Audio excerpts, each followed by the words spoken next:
تو اصل تو روشنی دل کو منور کر رہی ہوتی ہے، لیکن نظارے کے طور پر ایک روشنی بھی دکھائی دے دیتی ہے۔ بعض دفعہ اسی وقت ساتھ ہی بادل بھی آئے ہوتے ہیں، بجلیاں بھی کڑکتی ہیں۔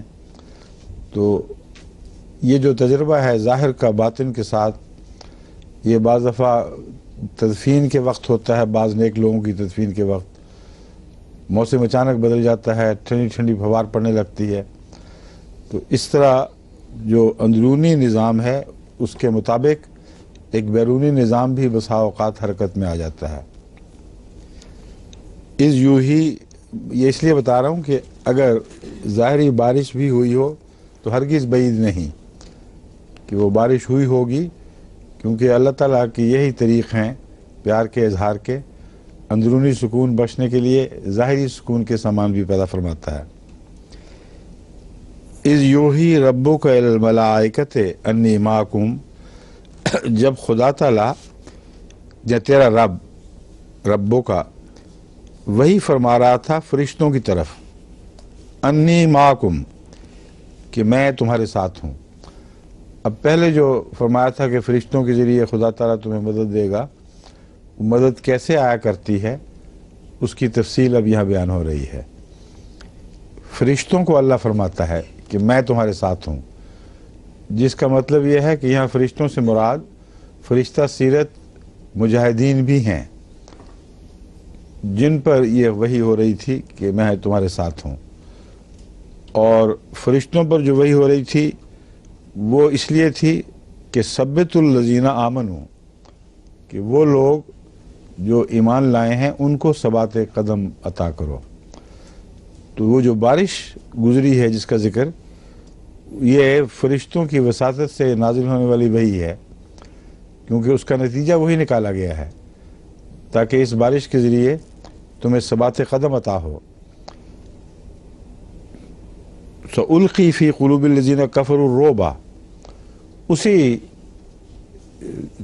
بارش سے جو فرشتوں کے ذریعے تسکین اور امن اور ثبات کے لیے عطا ہو رہی تھی اور دلوں کو پاک کرنے کے لیے، اللہ تعالیٰ فرماتا ہے سألقی فی قلوب الذین کفروا، میں ان لوگوں کے دلوں میں جو انہوں نے کفر کیا رعب ڈال دوں گا، اور ایسا رعب ڈال دوں گا کہ وہ خوف زدہ ہو جائیں گے۔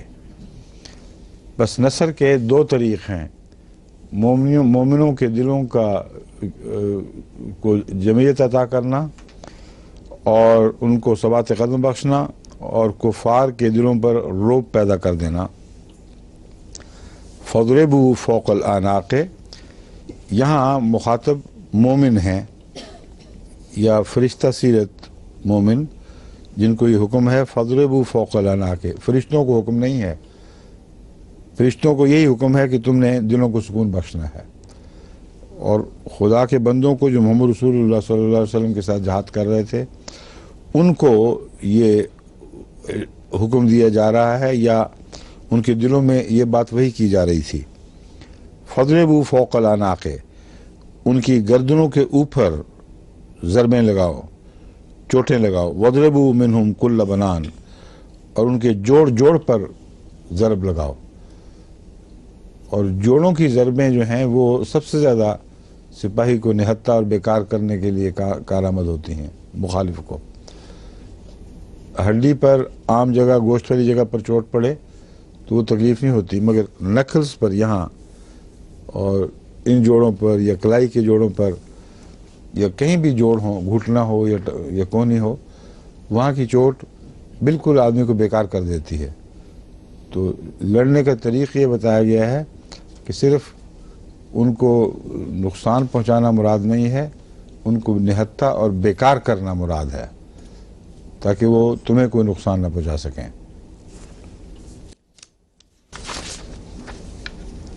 ذالک بانہم شاقوا اللہ ورسولہ، یہ اس لیے ہے، مگر وہاں یہ مراد نہیں کہ قتل نہیں کرنا، مارنا نہیں۔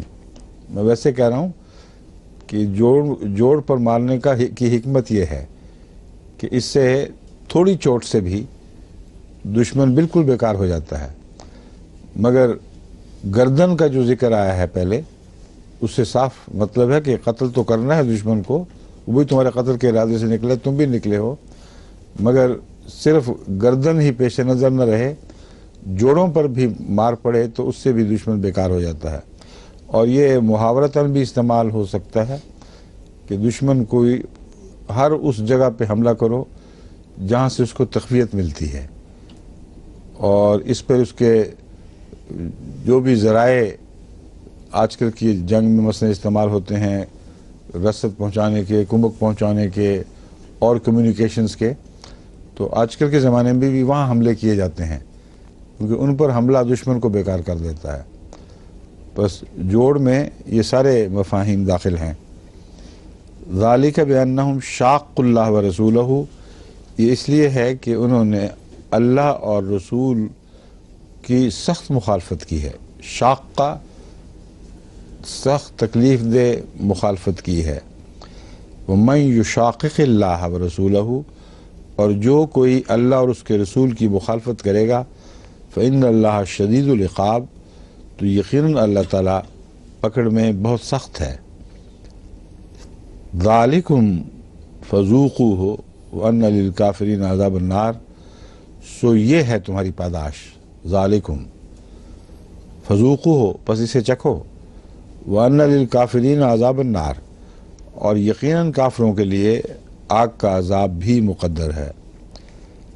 یا ایھا الذین آمنوا، اے لوگ، وہ لوگو جو ایمان لائے ہو، اذا لقیتم الذین کفروا زحفا، اگر تم ان لوگوں سے ملو، یعنی ان سے مٹ بھیڑ ہو جائے جنہوں نے کفر کیا، زحفا، جبکہ وہ بڑی جماعت میں ہوں۔ بعض دفعہ چھوٹی چھوٹی جماعتوں سے مٹ بھیڑ ہوتی ہے، بعض دفعہ بڑی جماعتوں سے ہو جاتی ہے، تو زحف بھاری لشکر کو کہتے ہیں۔ بس اگر کافروں میں سے بھاری لشکر سے تمہاری مٹ بھیڑ ہو، فلا تولوہم الادبار، اس صورت میں بھی تمہیں پیٹھ دکھا کر بھاگ جانے کی اجازت نہیں ہے۔ تم نے بھاری لشکر ہو تب بھی ثابت قدم رہنا ہے، اور جو کچھ بھی ہو ان سے مقابلے سے فرار نہیں کرنا۔ تولوہم الادبار، ان کو پیٹھ دکھا کر منہ موڑ کر بھاگنا نہیں۔ وَمَن يُوَلِّهِمْ يَوْمَئِذٍ دُبُرَهُ، اور جو بھی اس دن انہیں پیٹھ دکھا دے گا، سوائے اس کے کہ متحرفا لقتال، سوائے اس کے کہ جنگی چال کے طور پر وہ کوئی چال چل رہا ہو، پہلو بدل رہا ہو۔ بعض دفعہ جنگی چال کے طور پر ایک جگہ سے پیچھے ہٹ کے دوسری طرف سے حملہ کیا جاتا ہے، تو وہ پیٹھ دکھانا مراد نہیں ہے، جس میں جنگی چال کے طور پر بسا اوقات فوج ہٹتی ہوئی دکھائی دیتی ہے مگر پھر دوسری طرف سے حملہ آور ہو جاتی ہے۔ یا دوسری صورت یہ ہے متحیزاً الی فئۃ، بعض دفعہ ایک اور جماعت ہے جس سے کٹ گئے ہیں، تو اس وقت جنگی چال کا تقاضا یہ ہوتا ہے کہ اکیلے دشمن سے لڑنے کی بجائے وہاں سے نکلو اور دوسری جماعت کے ساتھ شامل ہو جاؤ، اس سے فوج کی اجتماعی طاقت میں اضافہ ہو جاتا ہے، ورنہ دو چھوٹی جماعتیں بہت بڑی جماعت کے مقابلے پر زیادہ مار کھا جاتی ہیں۔ اس لیے دو چھوٹی جماعتوں کو اکٹھا کرنا مراد ہو اگر، تو اس کے لیے اگر تم پیچھے ہٹتے ہو تو یہ ہرگز قابل اعتراض نہیں ہے یا قابل ناراضگی نہیں۔ ان دو صورتوں کے سوا من یولہم، جو انہیں پیٹھ دکھائے گا، فقط باب غضب من اللہ، تو وہ لوٹے گا خدا کے غضب کے ساتھ، یعنی دشمن کے غضب سے بھاگ رہا ہوگا اور اس کو یہ نہیں اندازہ ہوا کہ اس نے سودے میں کیا لے لیا ہے، دشمن کے غضب سے بھاگ کر خدا کے غضب کے ساتھ لوٹے گا۔ وَمَأْوَاهُ جہنم، اور اس کا ٹھکانہ جہنم ہوگا، وَبِئْسَ الْمَصِيرُ، اور بہت ہی برا ٹھکانہ ہے۔ فَلَمْ تَقْتُلُوهُمْ وَلَكِنَّ اللَّهَ قَتَلَهُمْ، تم یہ نہ خیال کرو کہ تم نے انہیں قتل کیا ہے، تم میں یہ طاقت تھی نہیں، تم بہت کمزور تھے، تمہیں غلبہ جو ملا ہے تو اللہ کی طاقت سے ملا ہے۔ فَلَمْ تُقَاتِلُوهُمْ، تم نے انہیں قتل نہیں کیا، وَلَكِنَّ اللَّهَ قَتَلَهُمْ، یقیناً اللہ تعالیٰ نے انہیں قتل کیا ہے. وما رمیت اذ رمیتا، اور آن حضرت صلی اللہ علیہ وآلہ وسلم کو واحد میں مخاطب کر کے فرمایا ہے وما رمیت اذ رمیتا ولکن اللہ رما، لیکن اللہ نے مٹھی چلائی تھی. رما سے مراد ہے تیر مارنا بھی. رما میں نے کوئی چیز کسی کی طرف پھینکنا، اور اجمار جو پھینکے جاتے ہیں نا شیطان کی شیاطین کی طرف، اس کو بھی رمی کہتے ہیں. جی رمی اجمار کہتے ہیں نا. تو کسی چیز کو اٹھا کر پھینک دینا کسی طرف. تو فرمایا ہے رسول اکرم صلی اللہ علیہ وآلہ وسلم نے جو کنکریوں کی مٹھی بھر کے دعا کے ساتھ دشمن پر ماری تھی، فرمایا تو نے نہیں ماری تھی بلکہ اللہ نے وہ مٹھی پھینکی تھی. اللہ نے وہ کنکریوں کی مٹھی ان کی طرف چلائی تھی یا پھینکی تھی. وَلِيُبْلِيَ الْمُؤْمِنِينَ مِنْهُ بَلَاءً حَسَنًا، تاکہ مومنوں کو اس کی طرف سے ایک اچھی آزمائش میں ڈالے، تاکہ اللہ تعالیٰ مومنوں کو اپنی طرف سے ایک اچھی آزمائش میں ڈالے. آزمائش بری بھی ہو سکتی ہے اگر اس میں ناکام ہو جائے آدمی. تو یہاں کامیابی دینا مراد تھی. ایک ایسی آزمائش تھی جنگ بدر میں جس کا مقصد ان کو کامیاب کرنا تھا. تو اس لیے فرمایا یہ اس لیے ہوا تاکہ انہیں ایک اچھی آزمائش میں مبتلا کرے. یہاں دو الگ الگ مضمون کیوں بیان ہوئے ہیں؟ لم تقتلوہم وما رمیت اذ رمیتا. مومنوں کا اکٹھا بیان ہوا ہے، تم نے قتل نہیں کیا، جبکہ تم نے قتل کیا بظاہر اللہ نے قتل کیا تھا. اور آن حضرت صلی اللہ علیہ وآلہ وسلم کو اکیلا کر کے ما رمیت اذ رمیتا فرمایا گیا ہے. اس میں کئی حکمتیں ہیں. مثلا ایک یہ بھی کہ اس کا ظاہری ثبوت تو کسی مومن کے پاس نہیں تھا کہ ہم نے نہیں قتل کیا اللہ نے قتل کیا ہے. ظاہری طور پر تو ان کے ہاتھ ہی تلواریں چلا رہے تھے، ان کے بازو ہی اٹھ رہے تھے.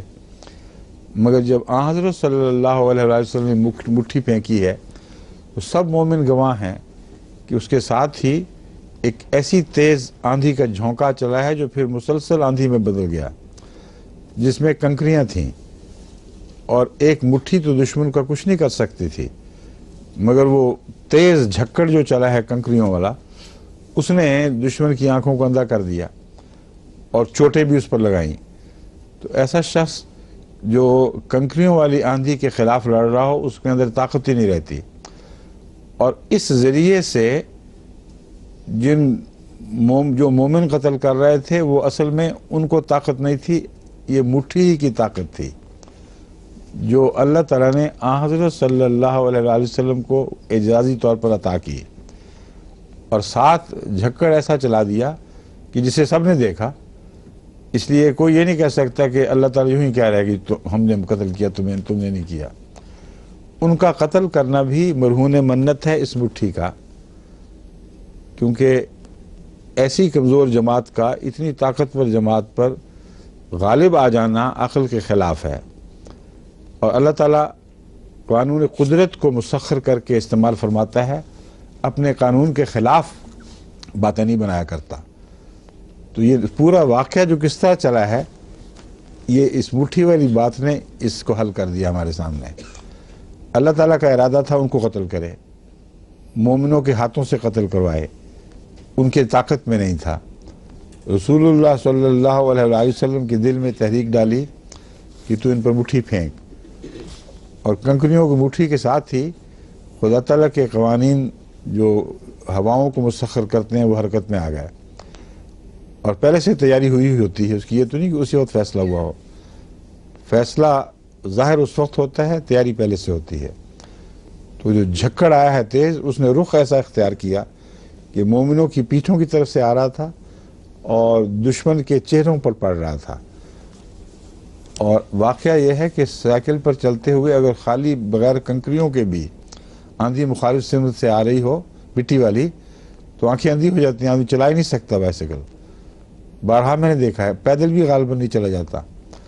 مگر یہ جو کنکریاں پڑ رہی ہوں اس میں تو بالکل ہوش اڑ جاتے ہیں، یعنی عقلاً ہوش اڑ جانے چاہیے، اور ایسا ہی ہوا۔ ان کو قتل کرنا پھر مومنوں کے لیے بہت آسان ہو گیا تھا۔ یہ بلان حسنہ تھی، ایک ایسی آزمائش میں سے ڈالا ہے جو خوبصورت نتیجہ پیدا کرنے والی تھی۔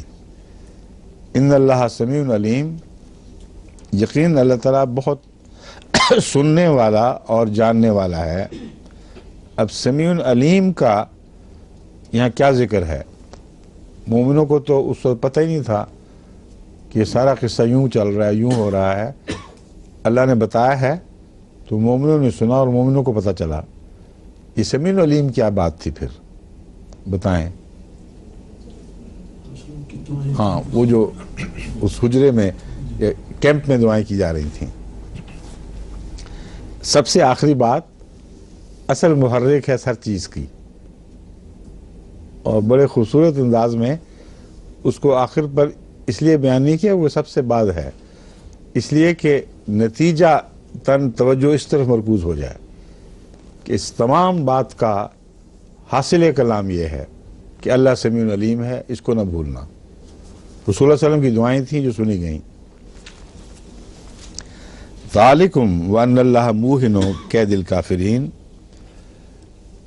یہ ذالکم یہ اسی طرح ہے، وان اللہ اور علاوہ ازیں اللہ کی سنت بھی تو یہی ہے، موہن کید الکافرین، کہ وہ کافروں کی تدبیر کو ناکام کر دیا کرتا ہے، کمزور کر دیا کرتا ہے۔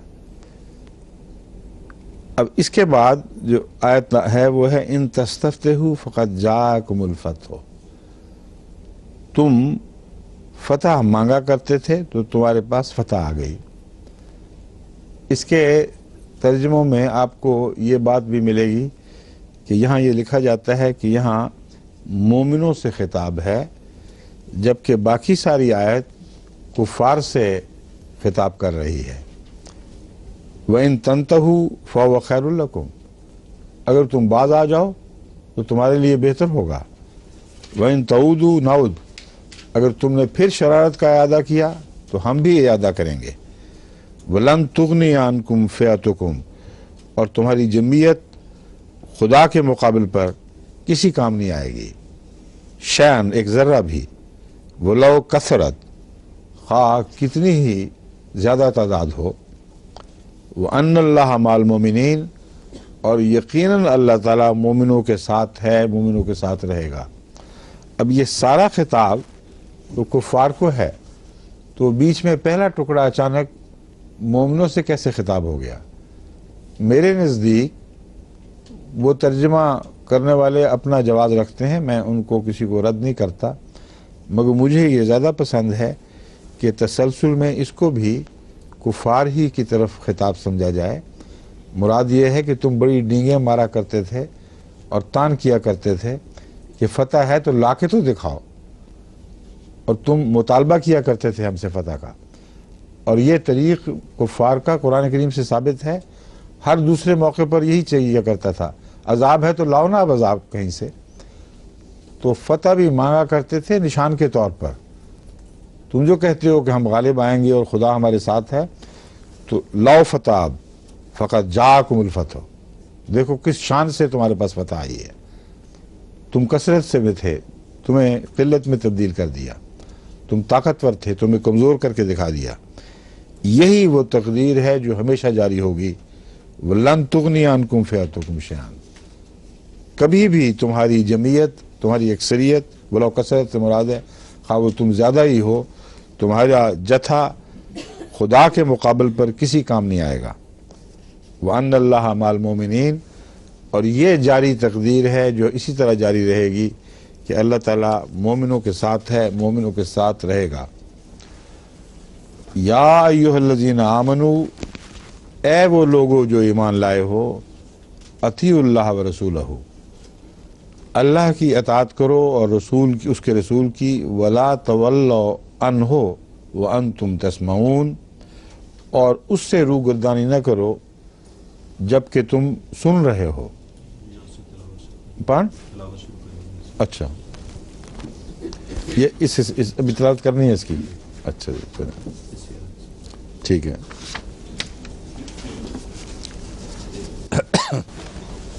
اعوذ باللہ من الشیطان الرجیم. بسم اللہ الرحمن الرحیم. یا ایھا الذین آمنوا اطیعوا اللہ ورسولہ ولا تولوا عنہ وانتم تسمعون ولا تكونوا كالذين قالوا سمعنا وهم لا يسمعون ان شر الدواب عند الله الصم البكم الذين لا يعقلون ولو علم الله فيهم خيرا ولو أسمعهم لتولوا وهم معرضون. يا أيها الذين آمنوا استجيبوا لله وللرسول إذا دعاكم لما يحييكم. استجيبوا لله وللرسول إذا دعاكم لما يحييكم واعلموا أن الله يحول بين المرء وقلبه وأنه إليه تحشرون. واتقوا فتنة لا تصيبن الذين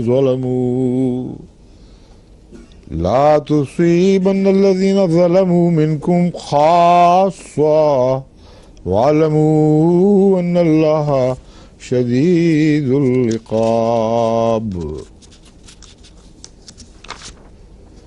واذکروا اذ کنتم قلیل مستضعفون فی الارض تخافون ان یتخطفکم الناس فآواکم وأیدکم بنصرہ ورزقکم من الطیبات لعلکم تشکرون. يا أيها الذين آمنوا لا تخونوا الله والرسول وتخونوا أماناتكم وأنتم تعلمون واعلموا أنما أموالكم وأولادكم فتنة وأن الله عنده أجر عظيم. يا أيها الذين آمنوا إن تتقوا الله يجعل لكم فرقانا ويكفر عنكم سيئاتكم ويغفر لكم والله ذو الفضل العظيم. وإذ يمكر بك الذين كفروا ليثبتوك ويقتلوك ويخرجوك ويمكرون ويمكر الله والله خير الماكرين. وإذا تتلى عليهم آياتنا قالوا قد سمعنا ولو نشاء لقلنا مثل هذا إن هذا إلا أساطير الأولين. وإذ قالوا اللهم إن كان هذا هو الحق من عندك فأمطر علينا حجارة من السماء أو ائتنا بعذاب أليم.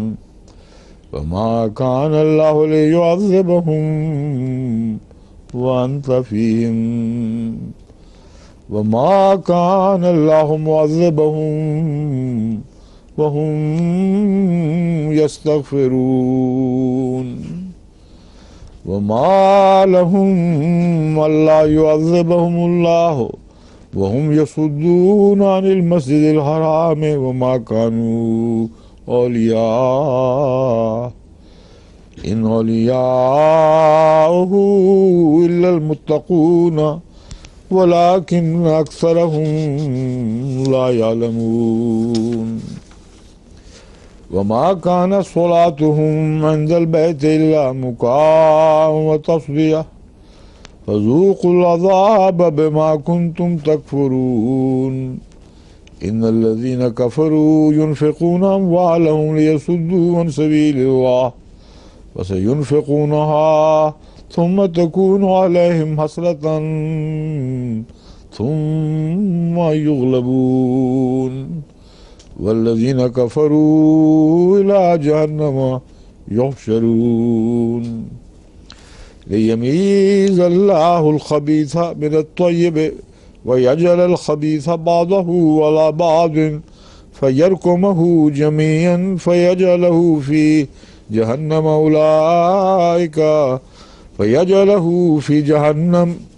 أولئك هم الخاسرون.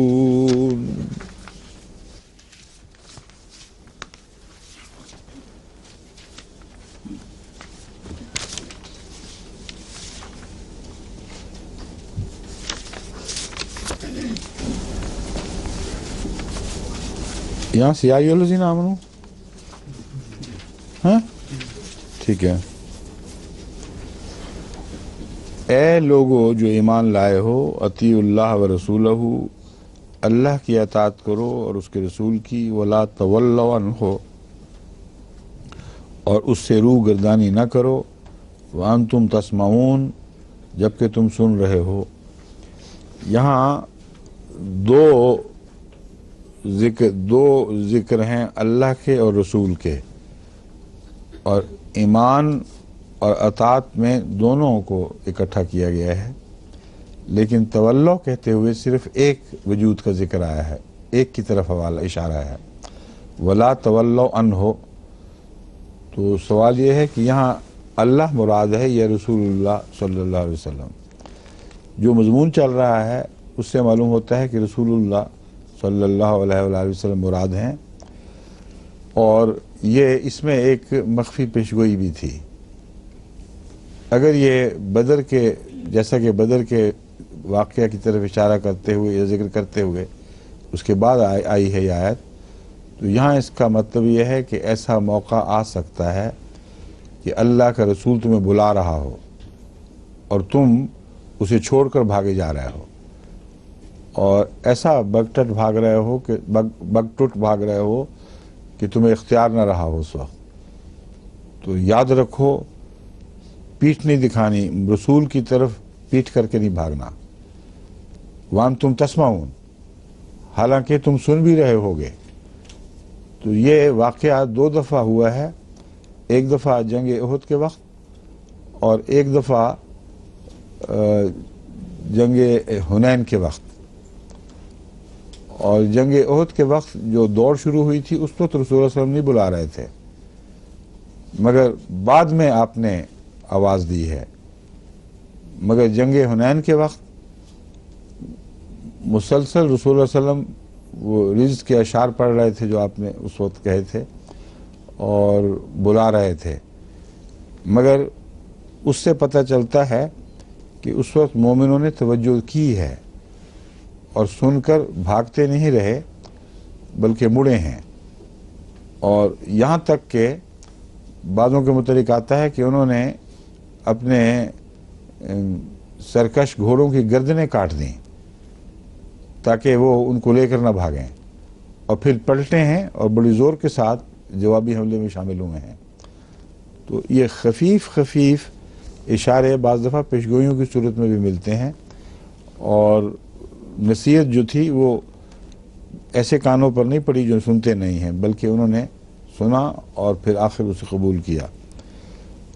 وَلَا تَكُونُوا كَالَّذِينَ قَالُوا سَمِعْنَا وَهُمْ لَا يَسْمَعُونَ.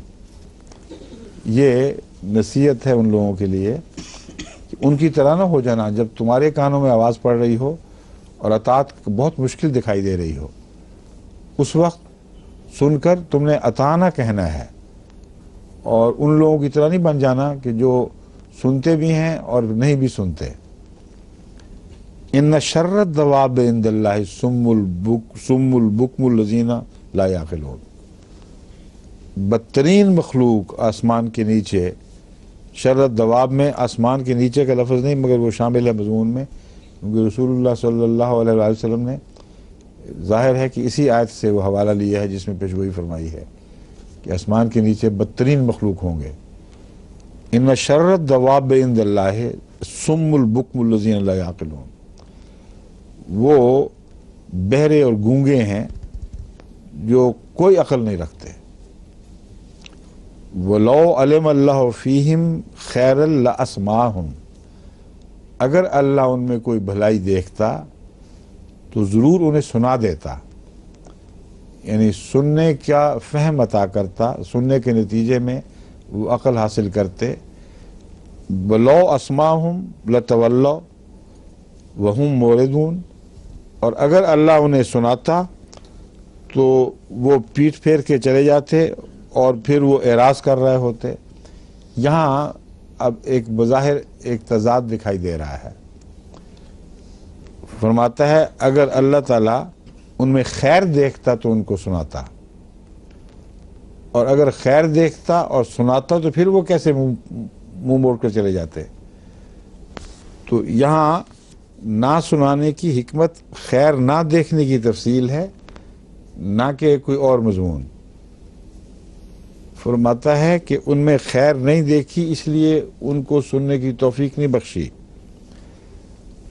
اور خیر نہ دیکھتے ہوئے بھی اگر ان کو سناتا تو سمجھنے کے باوجود بھی انہوں نے پیٹھ پھیرنی تھی اور چلے جانا تھا، اس کے سوا کچھ ان سے ظاہر نہ ہوتا. اس لیے اللہ تعالیٰ نے ان کو گونگا اور بہرا ہی رکھا ہے، ان کو سمجھ ہی نہیں آ رہی. یہ کہنا کہ اگر سناتا تو پھر بھی وہ پیٹھ پھیرتے، دراصل اتمام حجت کی غرض سے بھی ہے. کوئی یہ نہ کہہ سکے کہ چونکہ اللہ تعالیٰ نے ہمیں سنایا ہی نہیں اس مفروضے پر کہ اگر ہم سنتے تو پھر ہم مان لیتے اور پیٹھ پھیر لیتے، تو واقعہ تو ہوا نہیں. اللہ تو خود کہہ رہے تمہیں کچھ سمجھ نہیں آئی. اس کو اتمام حجت کے طور پر یہ رکھا ہے. اللہ جانتا ہے کہ اگر وہ سنتے بھی تو مڑ جاتے واپس، نہ مانتے، خدا کے علم میں ہے. اس وجہ سے خیر کا پہلو خدا نے ان میں کوئی نہیں دیکھا اور ان کو سنایا نہیں. دوسرا ظاہری جواب تو اس کا یہ ہے کہ سن تو رہے ہیں ویسے، اس لیے قصور تو بہرحال ثابت ہو گیا. سن رہے ہیں اور سمجھ نہیں رہے، اور سمجھ نہیں رہے اس لیے کہ ان کے اندر خیر نہیں ہے. اور ان دونوں باتوں کا ایک لازم ملزوم کا تعلق بھی ہے.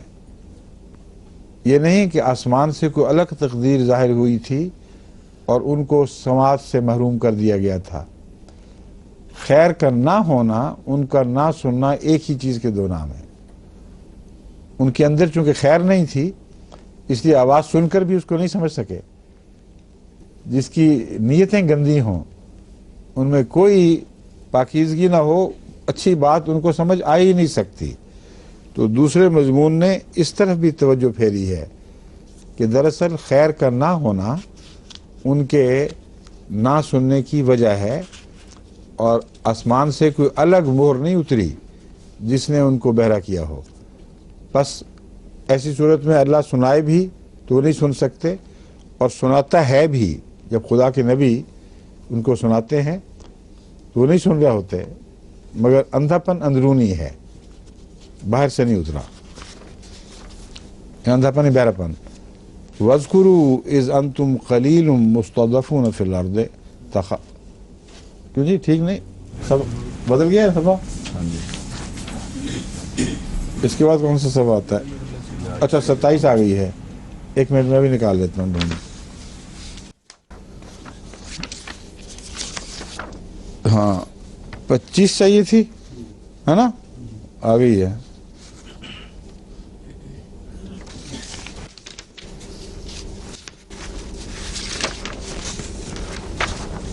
صفحے آگے پیچھے رکھے گئے تھے. یا ایھا الذین آمنوا استجیبوا للہ وللرسول اذا دعاکم لما یحییکم.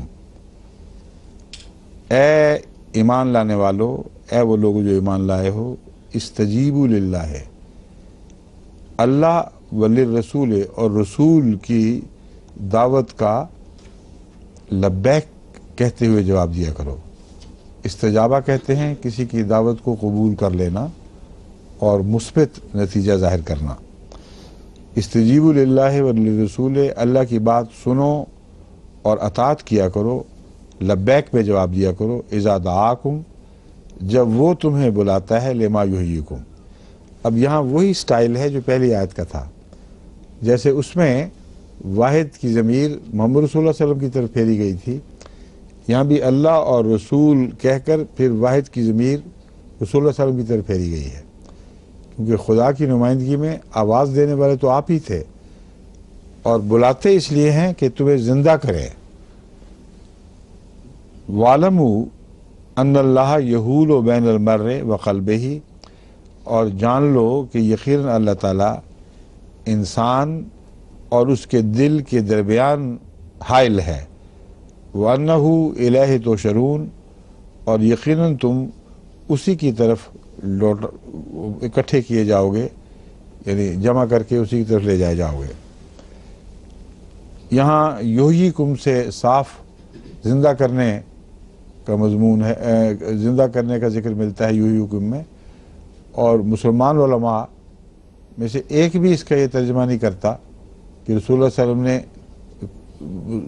نے، رسول اکرم صلی اللہ علیہ وسلم مردوں کو زندہ کرنے کے لیے آوازیں دیا کرتے تھے، اور اللہ کی طاقت بھی، اذن اللہ بھی شامل ہوتا تھا ساتھ، اور مردے جی نہیں اٹھتے تھے۔ مگر یہی لفظ جب مسیح کے متعلق استعمال ہوتا ہے تو کہتے ہیں کس طرح دیکھو مردوں نے جواب دیا، بِإِذْنِ اللہ، اذن اللہ کا بہانہ ڈھونڈتے ہیں۔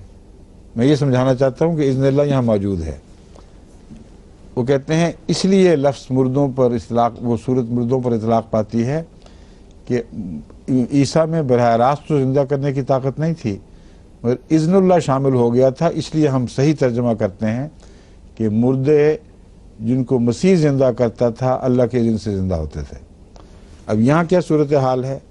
استجیبوا للہ وللرسول اذا دعاکم لما یحییکم، یعنی اے ایمان لانے والوں کے مردو، یہ ترجمہ کرنا چاہیے ان کو۔ پھر اے وہ ایمان لانے والے جو فوت ہو چکے ہو، جب اللہ اذن دیتا ہے اور محمد رسول اللہ بھی تمہیں بلاتے ہیں تاکہ تمہیں زندہ کریں، تو قبریں پھاڑ کر اٹھ دوڑا کرو۔ تو صاف پتہ چلتا ہے کہ خدائی محاورے، اللہ کے کلام میں یہ محاورے روحانی معنوں میں استعمال ہوتے ہیں، روحانی زندگی کے لیے استعمال ہوتے ہیں۔ سارا پہلے جو بیان گزر چکا ہے، فرشتوں کا اترنا، جمعیت کا عطا ہونا، مٹھی کا چلایا جانا، بارشوں کا نزول، یہ ساری روحانی معنی ہیں۔ تو ان کو شوق ہے مولویوں کو کہ تماشا دیکھیں، اور یہ شوق جو ہے ان سے بڑھ کر کفار کو تھا، کیونکہ کفار کی دل کی آواز یہی تھی کہ تماشا ہو تو ہم مانیں، اس لیے انہوں نے خود دین کو تماشا، جبکہ اللہ انکار کرتا ہے کہ میں تماشا نہیں دکھاؤں گا۔ اور حضرت مسیح کے تعلق میں ہمیشہ وہ ترجمہ کرتے ہیں جو ان کو دل پسند ہے، کیونکہ تماش بین ہیں، اس لیے تماش بینی کا ترجمہ زیادہ کرتے ہیں، اور آن حضرت صلی اللہ علیہ وآلہ وسلم کے حوالے سے وہ ترجمہ نہیں کرتے، وہ کرتے ہیں طعن و کرہن، جو ان کو مرغوب نہیں ہے۔ زندگی کا یہ ثبوت مل گیا کہ رسول اللہ صلی اللہ علیہ وسلم زندہ کریں تو روحانی مرد ہے، عیسیٰ زندہ کرے تو جسمانی مرد ہے، اور بظاہر تو جسمانی مردے کی زندگی کوئی حقیقت نہیں رکھتی، روحانی بہت اعلیٰ ہیں، مگر ان کو جسمانی اچھے لگتے ہیں۔ اور اگر ہم کہیں کہ نہیں، تو کہتے ہیں اتنا بڑا اعجاز تم انکار کر رہے ہو کہ خدا میں طاقت نہیں ہے کہ روحانی مردے زندہ کر سکے۔ تو دل میں روب ہے مادہ پرستی کا، اور جس طرح کفار ظاہری تماشوں کے مطالبے کیا کرتے تھے، ان کے دل میں جاگزیں بات ہے کہ وہ ٹھیک ہی کرتے تھے۔ جو ظاہری معجزے کی شان ہے، ان کے نزدیک روحانی معجزے کی کوئی اس کے مقابل پہ حقیقت نہیں ہے۔ اس کے باوجود رسول اللہ صلی اللہ علیہ وسلم کی طرف ان مواقع پر انہی الفاظ کے ترجمے کرتے ہوئے جو مسیح کے لیے استعمال ہوئے ہیں، جسمانی ترجمے نہیں کرتے، روحانی ترجمے کرتے ہیں۔ اب زندہ کرنے کا مضمون دیکھ لیا آپ نے، نزول کا بھی دیکھ لیں۔ جب خدا تعالیٰ فرماتا ہے کہ میں نے محمد رسول اللہ کو نازل کیا ہے، اللہ نے محمد رسول اللہ کو نازل کیا ہے، تو کہتے ہیں اس کا مطلب ہے حضرت آمنہ کے بطن سے پیدا ہوئے. اور جب رسول اللہ صلی اللہ علیہ وسلم فرماتے ہیں کہ مسیح کو نازل کرے گا تو کہتے ہیں اس کا مطلب ہے وہ جسم سمیت آسمان سے اترے گا. حالانکہ نہ وہاں جسم کا ذکر نہ آسمان کا ذکر، لفظ نزول مشترک ہے، اس سے زیادہ کچھ مشترک نہیں.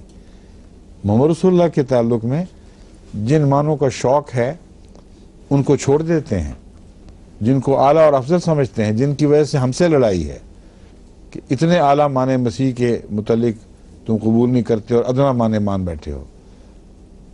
تو محمد رسول اللہ کی دفعہ صلی اللہ علیہ وآلہ وسلم وہ ادنا معنی قبول کر کے خود اپنی زبان سے اقراری مجرم بن جاتے ہیں کہ ہمارے نزدیک مسیح کی عزت زیادہ ہے، محمد رسول اللہ کی عزت کم ہے.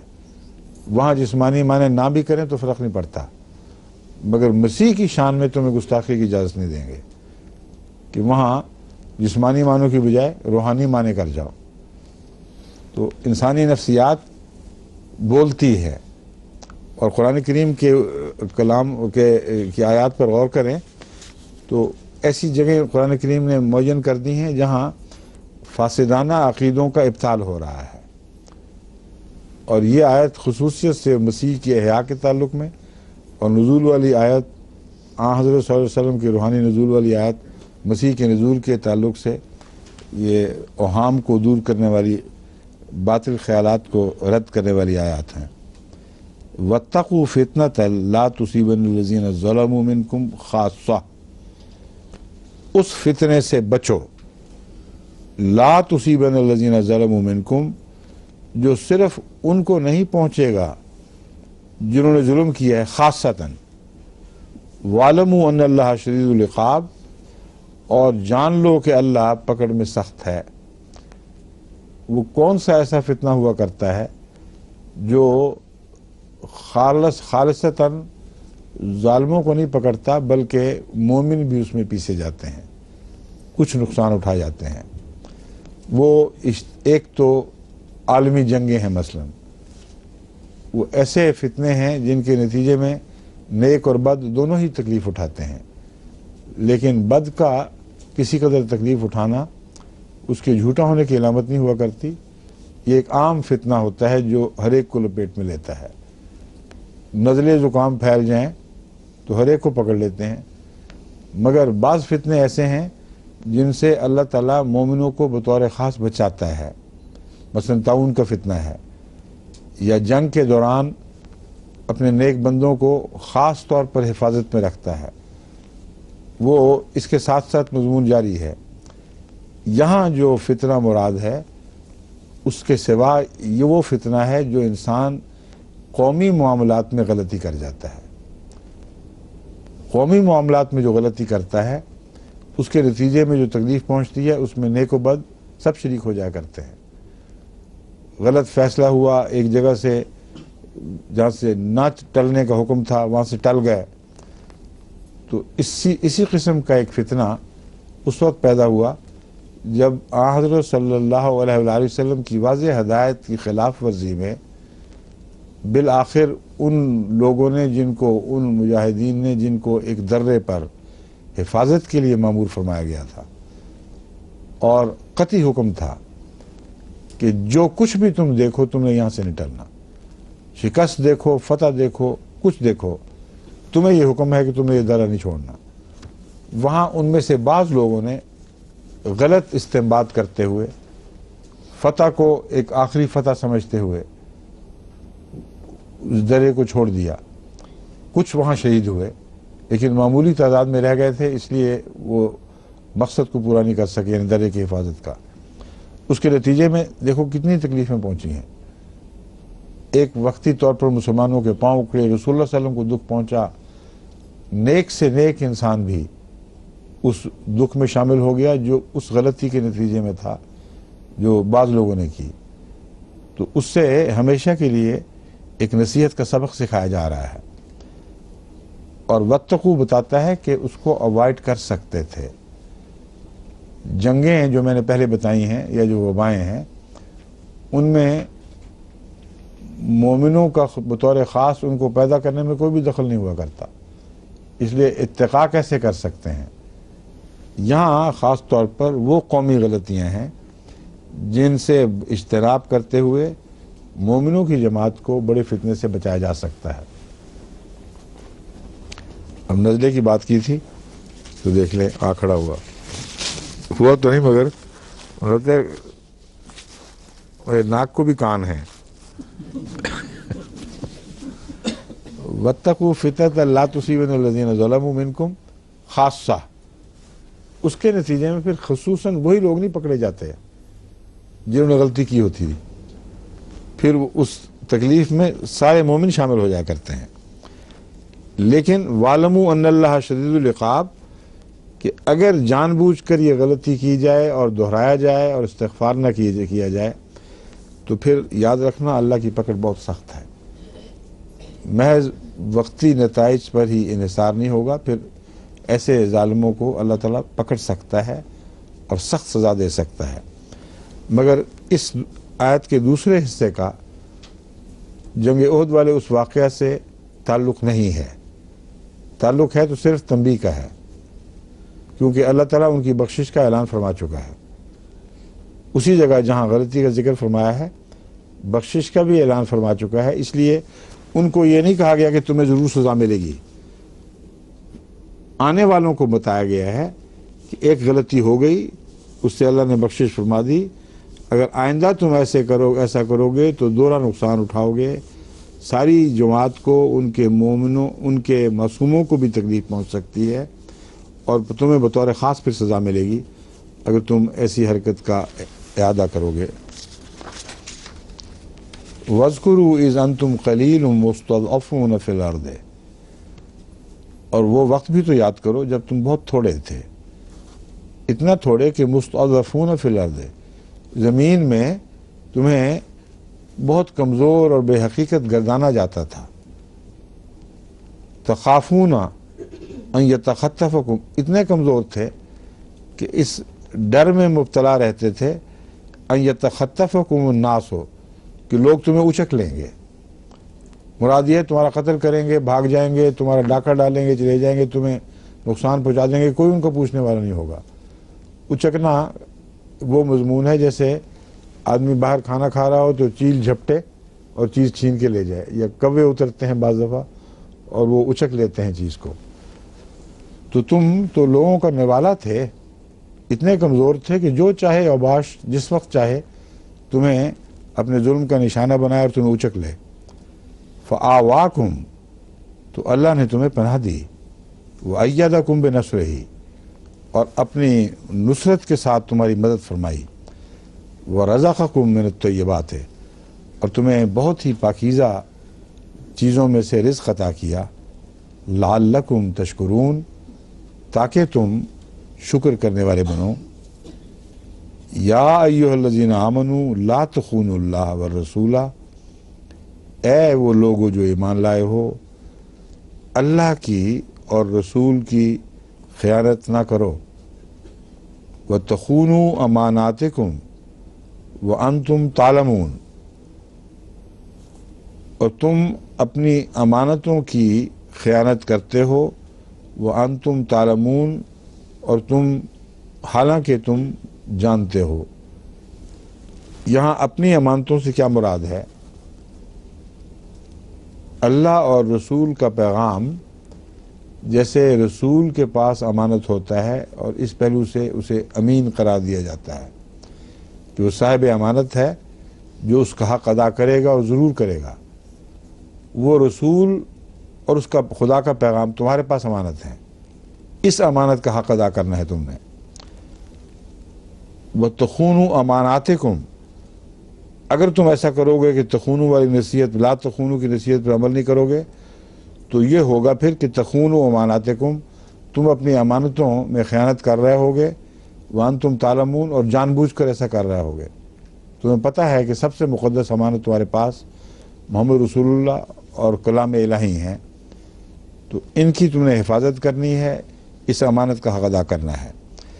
دوسرا معنی اس کا یہ بنتا ہے لا تخونوا اللہ والرسول، ہرگز اللہ اور اس کے رسول سے خیانت نہ کرنا، ورنہ تم ایک خیانت والی سوسائٹی بن جاؤ گے، پھر یہ ہوگا کہ تمہاری سوسائٹی میں عام خیانت چل پڑے گی اور تم جان رہے ہوگے اور کچھ نہیں کر سکو گے۔ اور امر واقعہ یہ ہے کہ وہ لوگ جو اللہ اور رسول کی امانت میں خیانت کرتے ہیں، ان سوسائٹیوں کا نتیجہ لازماً یہی نکلتا ہے کہ ان کی آنکھوں کے سامنے واقعات ہوتے ہیں، ساری قوم خائن بن جاتی ہے، وہ کچھ نہیں کر سکتے۔ تو جس قوم میں یہ حالت ہو، اس کا یہ دعویٰ کرنا کہ ہم ہی امین ہیں اللہ اور رسول کے، اور تم لوگ جو خیانت سے بچے ہوئے ہو تم امین نہیں ہو، یہ اس آیت کے منطوق کے بالکل برعکس دعویٰ ہے۔ یہ ہو ہی نہیں سکتا قابل قبول۔ وہ لوگ جو اللہ اور اس کے رسول کی امانت کے امانت دار ہوں، ناممکن ہے کہ ان کی سوسائٹی بددیانت ہو جائے۔ وہ جو خدا اور رسول سے خیانت نہ کرنے والے ہوں، یہ ہو ہی نہیں سکتا کہ ان کی سوسائٹی میں خیانت عام پھیل جائے۔ بس خیانت بتاتی ہے کہ انہوں نے اللہ اور رسول سے خیانت کی ہے، اور یہ ایک بہت بڑا ثبوت ہے ان کو مجرم ثابت کرنے کے لیے۔ وَاعْلَمُوا أَنَّمَا أَمْوَالُكُمْ وَأَوْلَادُكُمْ فِتْنَةٌ، اور جان لو کہ تمہارے اموال اور تمہاری اولاد تو محض فتنہ ہیں۔ انما اموالکم و اولادکم فتنہ، یہ محض ایک فتنہ ہے۔ وَأَنَّ اللَّهَ عِنْدَهُ أَجْرٌ عَظِيمٌ، اور اللہ ہی ہے جس کے پاس بہت بڑا اجر ہے۔ لفظاً یہ ہے وَأَنَّ اللَّهَ، اور یقیناً اللہ تعالیٰ، یعنی یہ بات بھی جان لو، وَعْلَمُوا أَنَّمَا أَمْوَالُكُمْ، اور جان لو کہ یقیناً تمہارے اموال و اولادکم، اور تمہاری اولاد فتنہ ہیں، اور یقیناً جان لو کہ اللہ ہی کے پاس بڑا اجر ہے۔ اموال اور اولاد فتنہ کیسے بنتے ہیں؟ اولاد اور اموال فتنہ اس وقت بنتے ہیں جب ان کے حق میں خدا اور رسول سے خلاف خیانت کی جائے، اور اکثر خیانتیں اسی طرح شروع ہوتی ہیں۔ اموال بچاتے ہیں لوگ، اور خدا کے دین کو ضرورت پڑتی ہے، رسول کو ضرورت پڑتی ہے، وہاں خرچ نہیں کرتے۔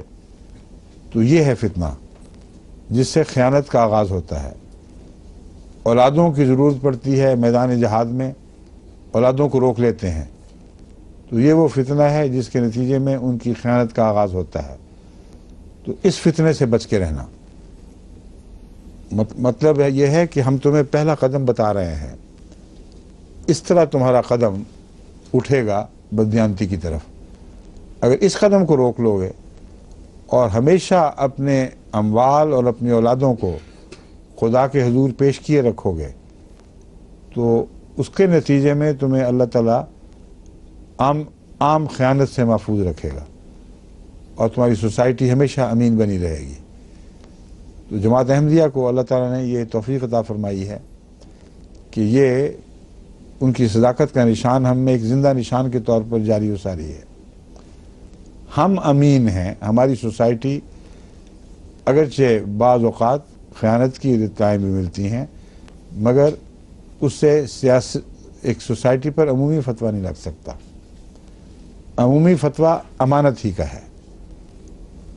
ایک طرف وہ فتویٰ ہے جو ان مخالفین کو، مکذبین کو جھوٹا ثابت کر رہا ہے۔ تم کہتے ہو ہم اللہ کے امین ہیں، رسول کے امین ہیں، مجبور ہیں تمہیں دکھ دینے میں۔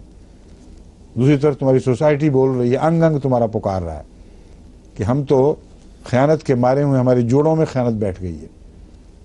دوسری طرف یہ لوگ ہیں جن کو اللہ نے نصیحت کی اور ان کے عمل نے ثابت کر دیا کہ انہوں نے اپنی امانتوں کا حق ادا کیا ہے۔ ان کی اولادیں بھی ان کے لیے فتنہ نہ بن سکیں، ان کے اموال بھی ان کے لیے فتنہ نہ بن سکے۔ دونوں چیزیں شوق کے ساتھ وہ خدا کے حضور پیش کرتے ہیں۔ تھوڑا مانگو زیادہ دیتے ہیں۔ یہ عظیم الشان ثبوت ہے جماعت احمدیہ کی صداقت کا۔ تو ایک طرف دشمن کو جھوٹا کرنے کا کیسا اعلیٰ ثبوت، جو عملی ثبوت ہے، جس میں لفاظیوں کی ضرورت ہی کوئی نہیں، منہ بولتا ثبوت ہے، وہ پیش فرما دیا۔ دوسری طرف سچوں کی پہچان کا ایک ایسا ثبوت دیا جو خود بول رہا ہے۔ تو اللہ کی شان ہے، اگر آپ قرآن کریم کو توجہ سے پڑھیں تو قرآن کریم بیش بہا نصرت کے سامان آپ کے لیے رکھتا ہے اور استدلال میں بھی آپ کو غلبے عطا کرتا ہے. اور اس کے بعد اللہ تعالیٰ اسی کا ذکر فرمائے گا جب ہم اگلی بات شروع کریں گے. یہ چیزیں بطور فرقان عطا کر رہے تمہیں، ان کو سمجھو، غور کرو اور اپنے حق میں استعمال کرو. اب وہ ختم ہو گیا، باقی انشاءاللہ کل نیا رکوع آئندہ جب بھی ہوگا. ہماری تو کل اس وقت ہی آئے گی نا جب اگلا درس شروع ہوگا. بسم اللہ. ہاں